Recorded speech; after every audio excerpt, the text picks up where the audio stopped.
Before there were empires, before the first spark of civilization flickered in the darkness, there was him, a being born not from one mother or father, but from thousands.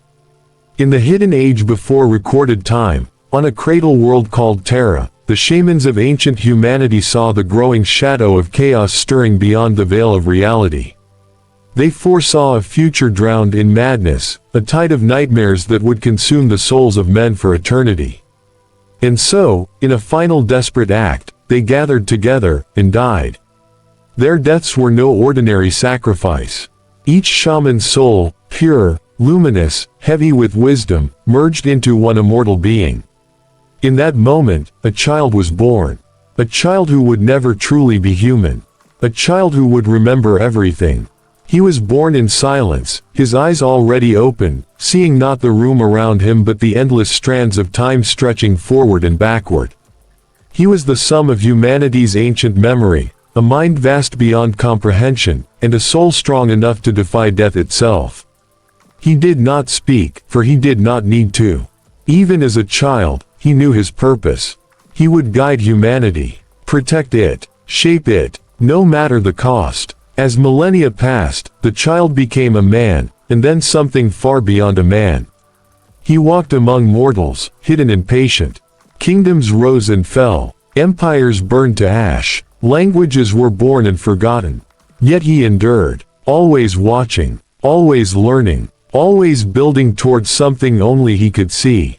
He became the quiet hand behind kings and conquerors, the whispered counsel to philosophers and prophets. His face changed 1,000 times, his name lost to history, yet his influence remained. He taught men how to forge, to reason, to rule, and to dream of something greater. He guided humanity's growth like a gardener tending a fragile seed, pruning where he must, and sheltering when the storm raged too fiercely. But as the centuries bled into ages, something began to stir. The warp, the immaterial sea of emotion and thought, churned with growing violence. Humanity's fears, desires, and cruelties gave birth to dark gods within that formless realm. The Emperor felt their whispers long before the first human psyker ever screamed. He saw the threads of destiny twist into a knot of madness, and knew that the time for hiding was ending. He could no longer stand as a silent watcher. The age of shadows was closing. Soon, the world would demand a leader, not a myth, not a whisper, but a god in human form. So he began to shape his plan. A design that would span millennia. To unify mankind beneath one banner. To end superstition, ignorance, and chaos once and for all. To build an empire not of kings and priests, but of reason, strength, and will. The Emperor of mankind had not yet taken the throne, but his legend had already begun. And in the distant future, in a galaxy torn apart by endless war, the memory of this being would become myth, then religion, then madness. But at the dawn of it all, there was simply one man, standing alone against eternity, with the fate of an entire species in his hands. Humanity had forgotten the truth of its own creation.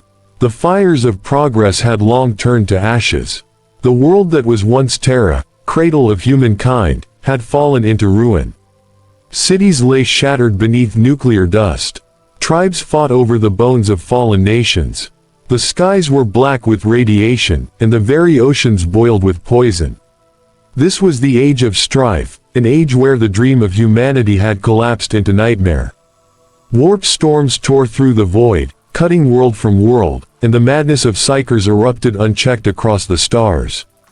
And it was here, in the ruins of the species he had sworn to protect, that the Emperor finally stepped from the shadows. He walked among the ashes not as a prophet, nor as a conqueror born of greed, but as a savior born of necessity. His eyes burned with golden light, a light that could see through lies, fear, and the weakness of men. To those who first saw him, he was more than human, and yet, somehow, deeply familiar. His voice carried the weight of destiny itself. He began by uniting the tribes of Terra, not through faith, but through force and vision. Each warlord who opposed him was brought to heel, some through persuasion, others through annihilation. But every battle fought was a brick laid in the foundation of something far greater, the Unification Wars. Across the war-torn wastelands of Earth, armies marched under the banner of the Imperial Eagle for the first time. Gene-forged warriors, his Thunder Warriors, strode across the battlefield like demigods of war. They were brutal, unstoppable, and utterly loyal. But the Emperor knew they were imperfect, too unstable to endure. They were a tool, nothing more. And once the final city fell, once the last tyrant was crushed beneath his golden armies, he turned his gaze to the stars. Because the Emperor's dream was never limited to Terra. His true vision was a galaxy united, humanity reborn under one rule, one will, one divine truth. The Great Crusade was the next step, a campaign to reclaim every lost human world scattered across the void. But such a dream required not just soldiers, it required sons. And so, deep within the vaults of his secret laboratories, the Emperor began his greatest experiment, the creation of the Primarchs. 20 beings, each forged from his own genetic essence, designed to embody the purest aspects of mankind's potential. They would be leaders, conquerors, and symbols of unity. But fate is never kind to gods. Before his sons could be born into the world, the dark gods of the warp, the very entities the Emperor had fought against since the dawn of time, reached out. They saw his design, feared it, and struck. With a storm of chaos and sorcery, they scattered the Primarchs across the galaxy, each hurled to a distant world, each destined to grow without knowing the truth of who they were. For the first time in countless ages, the Emperor felt something he had not known since the day he was born, loss. But he did not waver. He rebuilt, he refined, and from the remnants of their gene code, he forged new warriors, the Legiones Astartes, the Space Marines. They were less than the Primarchs, but still more than men. And with them, he would reclaim what had been lost. So, if you think you know the Emperor, the God King, the Master of mankind, you've only seen the beginning. Because what comes next is not triumph, it is tragedy. Stay with me till the end of this story, and you'll discover the truth of how a god's dream turned into an eternal war, and how the brightest light in the galaxy was consumed by his own fire. When Terra finally fell silent, when the last of its tyrants had been crushed beneath the golden armies, the Emperor stood upon a broken world that was his once more. Yet for him, victory was never an ending, it was only a beginning. From the ashes of a dying Earth, he raised a new vision, an imperium that would stretch across the galaxy, binding the scattered remnants of humanity into one glorious whole. But to do so, he would need not just soldiers, he would need legends. The Space Marines, his Legiones Astartes, were the embodiment of that dream. Towering warriors, their bodies sculpted through gene forging, their loyalty etched into their very souls. They were humanity's divine weapon, fierce, unwavering, and united under his golden banner. With them, he built fleets that could cross the void, and armies that could burn worlds clean of corruption. The Great Crusade had begun. It was an age of thunder and light. Humanity, fractured for millennia, was now being reforged under one will. World after world was rediscovered, some long-lost human colonies that welcomed the Emperor's return as salvation, and others that resisted him with stubborn pride, claiming independence in the name of forgotten kings or false gods. Those who resisted were crushed. Those who bent the knee were uplifted into the new order of mankind.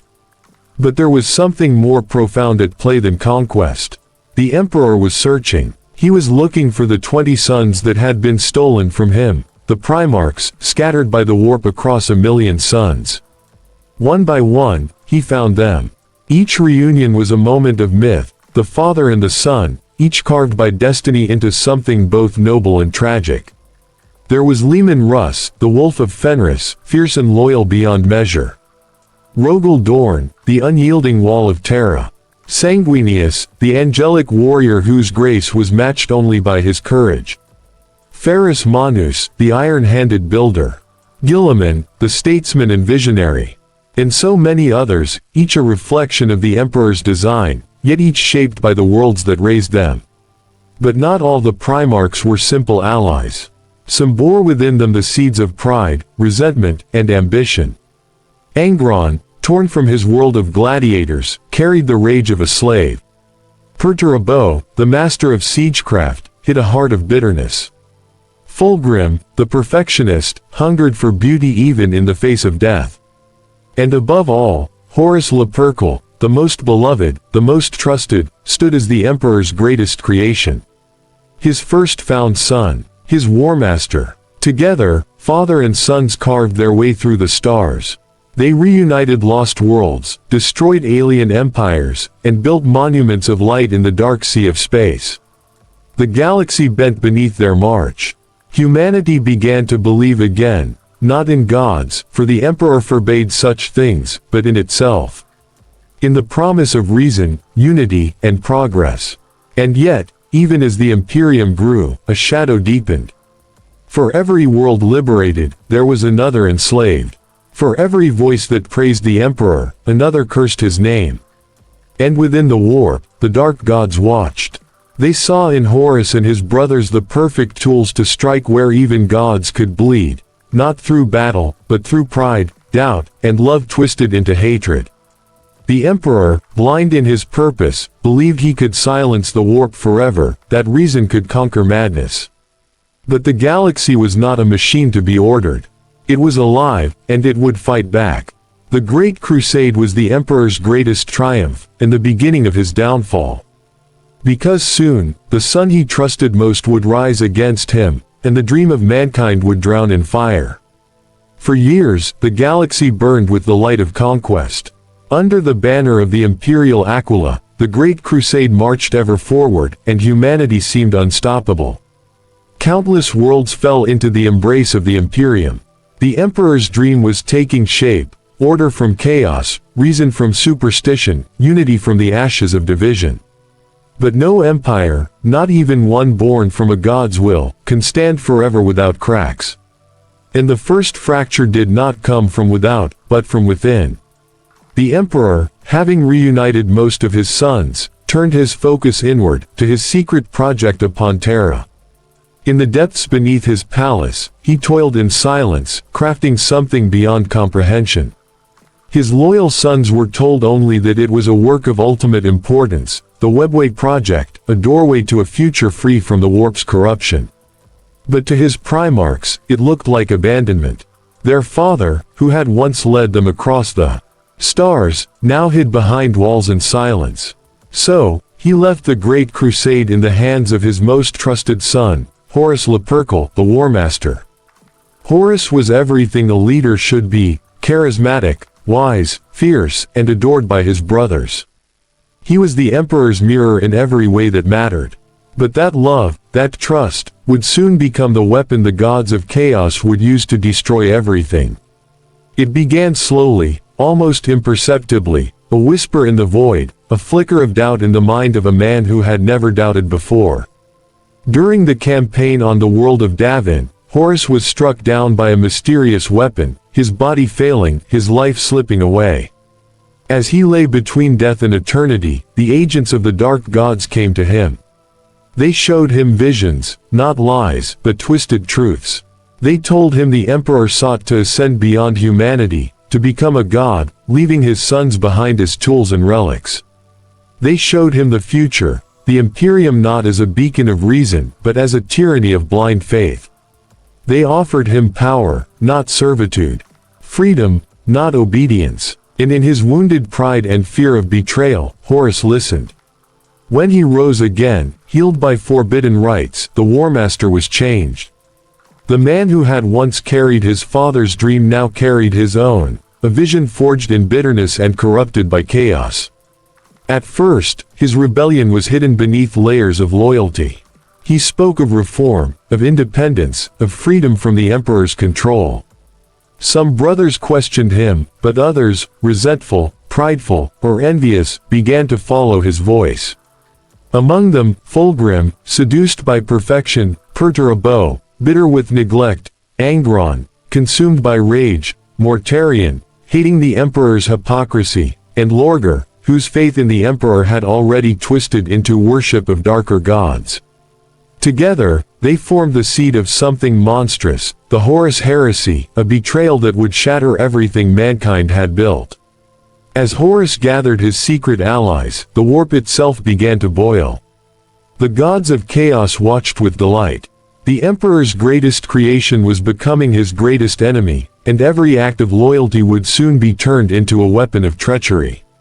The stage was set for the galaxy's greatest tragedy, a war not between good and evil, but between love and pride, between father and son. Because in the end, it wasn't chaos that doomed the Imperium. It was humanity's oldest sin, the desire to be equal to the divine.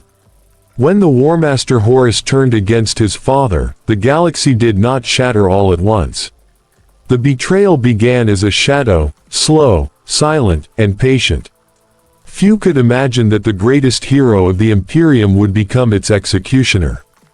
Horus still spoke of unity, still commanded the Emperor's armies, still wore the eagle of Terra upon his armor. But behind the golden mask of loyalty, he was building an empire of his own. He moved with precision and deceit, weaving lies through every level of the Imperium. Loyal worlds were swayed by propaganda, officers replaced by cultists, and entire legions were drawn into his orbit. The forces of chaos whispered to him through the warp, guiding his hand, poisoning his heart, and twisting his love for humanity into something cruel and desperate. And yet, even then, part of Horus still believed he was saving mankind. He told himself the Emperor had forgotten his sons, that his father's dream had turned into tyranny. In his mind, rebellion was not betrayal, it was liberation. But the line between conviction and corruption had already vanished. The first open strike came at Istvan III. Under the pretense of purging rebellion, Horus unleashed virus bombs upon his own men, loyalists who still held faith in the Emperor. The air burned, oceans boiled, and billions died. In moments, the survivors, choking in the ruins, watched as the traitor legions descended to finish what the poison had begun. The galaxy would remember Istvan III as the moment innocence died. The Emperor, still hidden within the depths of Terra, did not yet see the full extent of the treachery. Reports came too late, fragments of broken data and corrupted messages. When truth finally reached him, the stars themselves were already burning. The Great Crusade, his masterpiece, had turned inward, consuming itself. Brother fought brother. Worlds that had once celebrated unity now tore each other apart in the name of loyalty or freedom. On Istvan V, the betrayal deepened. Loyalist legions sent to punish Horus were themselves betrayed, ambushed by their own brothers in one of the most infamous massacres in human history.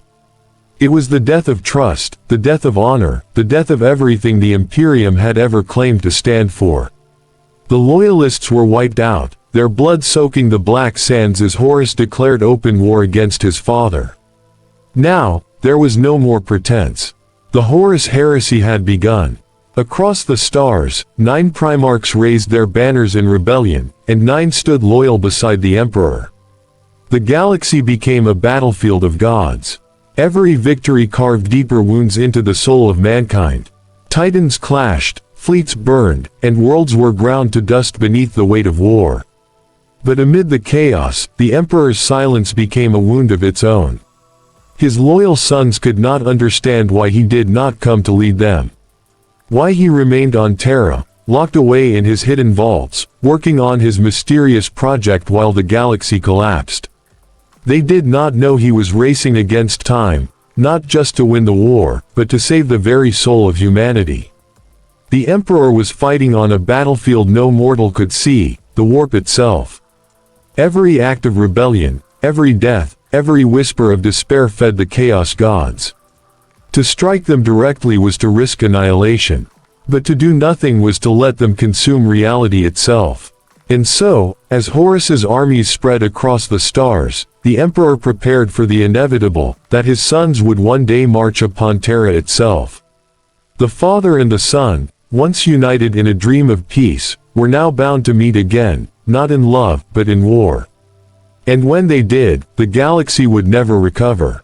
The stars that once symbolized hope now burned with betrayal. The Imperium was collapsing, world by world, under the weight of the Horus Heresy.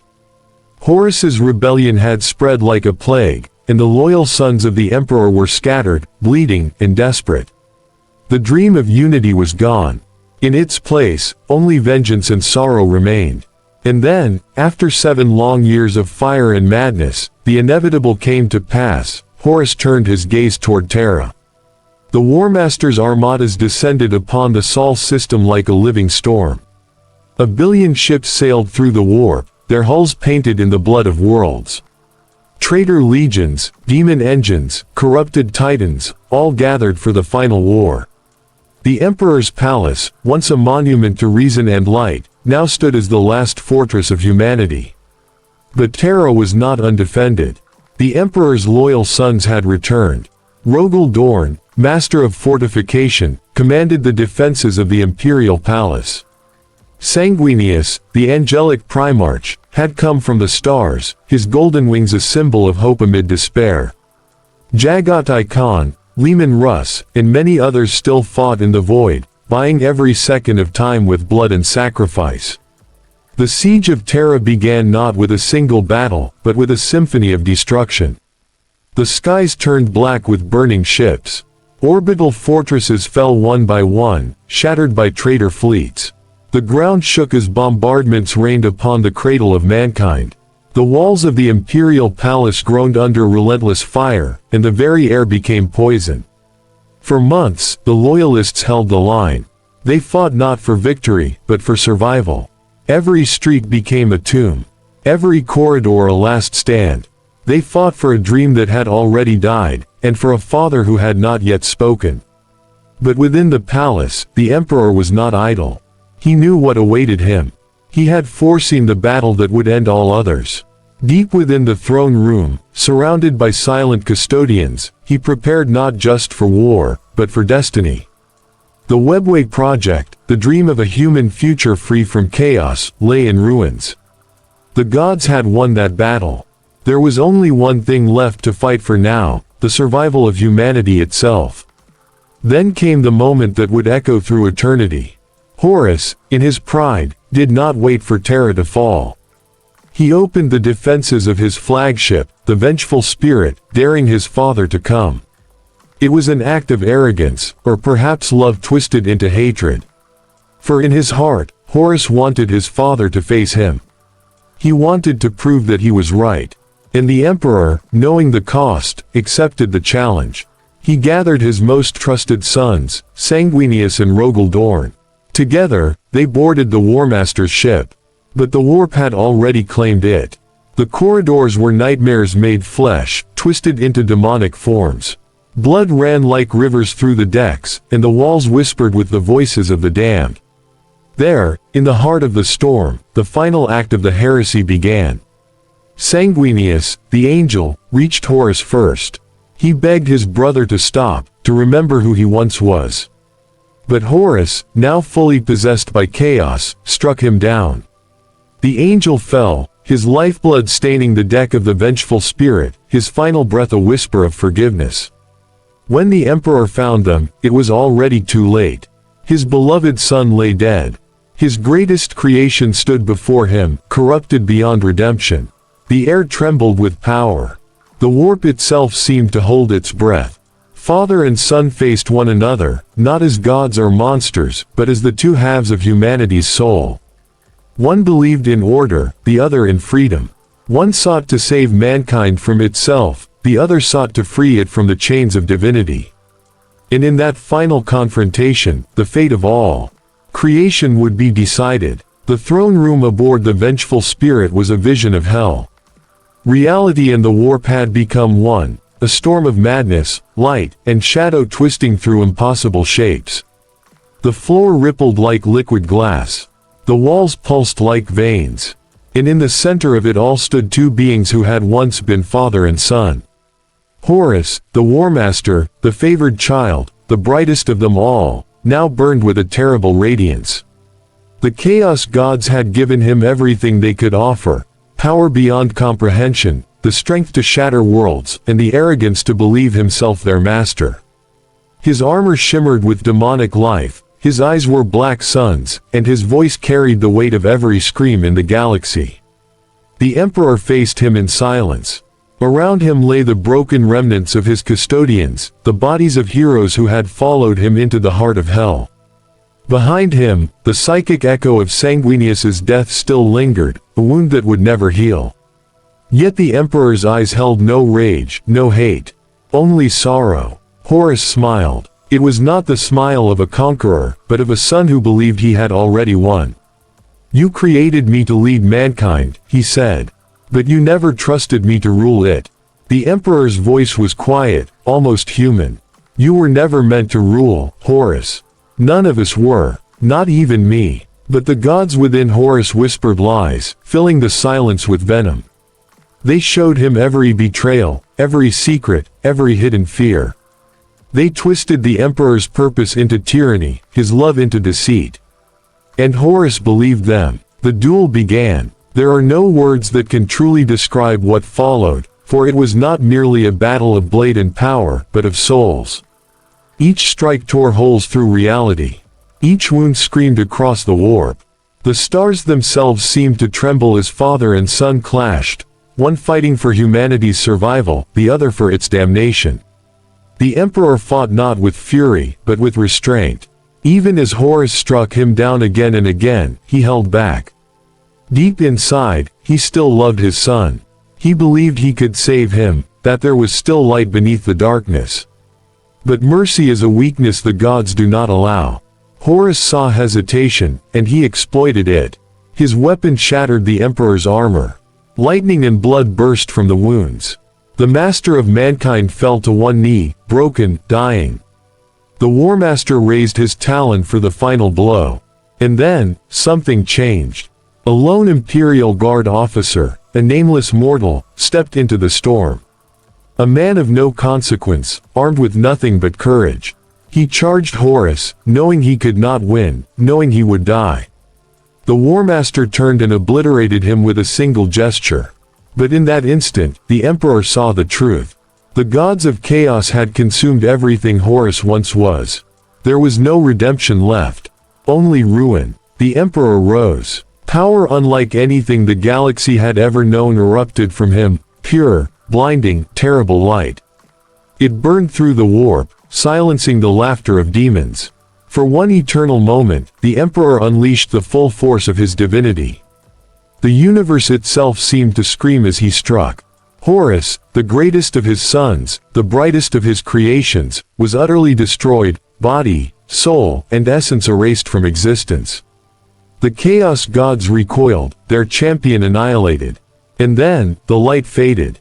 The Emperor collapsed. His body was broken beyond repair, his spirit shattered from the effort.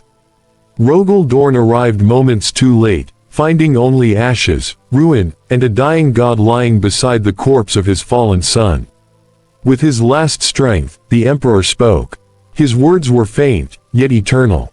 He gave one final command, to build the Golden Throne, to preserve his fading life, and to protect humanity for as long as time endured. And then, silence. The war was over. The War Master was dead. But so, too, was the dream of the Imperium. The war was over, but victory had never felt so hollow. Terra burned. The sky was a wound of ash and blood, where the sun itself seemed dimmed by sorrow. The streets were choked with the remnants of a dream, the dream of unity, of peace, of mankind's golden destiny. The Imperium had survived, but at a cost too great to comprehend. They carried the Emperor's broken body through the ruins of the palace, silent, reverent, terrified. His custodians wept beneath their helmets, their gold armor blackened with soot and blood. The Primarch Rogel Dorn led the procession, his face carved from stone, his soul shattered. He had found the Emperor's body beside Horus, his father's blood cooling on the steel floor of the vengeful spirit. Every step they took echoed with the memory of betrayal. Every heartbeat whispered the names of those who had fallen, Sanguinius, Ferrus Manus, and countless others who had given everything to stop the darkness. Deep within the imperial palace, the Mechanicum labored in frenzy and despair. Guided by the Emperor's final psychic command, they constructed a machine unlike any other, the Golden Throne, a fusion of technology and sorcery, designed to preserve his failing form. It was not a throne of majesty, but of agony, a prison of eternal suffering. When they placed him upon it, the Emperor's eyes opened one last time. They say he looked not at his sons, nor his warriors, but at the stars, as if searching for the future he had once promised humanity. Then his voice, faint but infinite, rippled through the warp. I am the light in the darkness. I am the shield of mankind. I will not die. And so he didn't. 10,000 years have passed. The Imperium endures, but it is not the empire he dreamed of. It is a decaying corpse, held together by faith, fear, and fire. Billions worship the Emperor as a god, the very thing he once fought to prevent. His image adorns every cathedral, his name is spoken in every prayer, his will is law. But he does not speak. He does not move. He sits upon the golden throne, neither living nor dead, his soul adrift in the warp, forever battling the tides of chaos that threaten to devour humanity. Each day, 1,000 psychers are sacrificed to sustain his flickering light. Each night, the Astronomicon, the psychic beacon that guides ships across the stars, burns with his pain. And yet, his watch continues. Some say his mind still wanders among the stars, whispering to saints and soldiers. Some say he dreams of rebirth, that one day, the Emperor will rise again, reborn in flesh and fire, to lead humanity into a true golden age. Others believe he has already died, and what remains is only the echo of a god long gone. But there are those, warriors, inquisitors, scholars, who still believe. They believe the emperor's will endures beyond death, that every act of courage, every spark of hope, every soul that resists the darkness is proof that his light has never truly faded. Because the emperor was never just a man. He was the reflection of humanity's highest potential, the sum of its strength, its sacrifice, and its unyielding will to survive. And as long as even one human heart still burns with faith, the emperor lives on.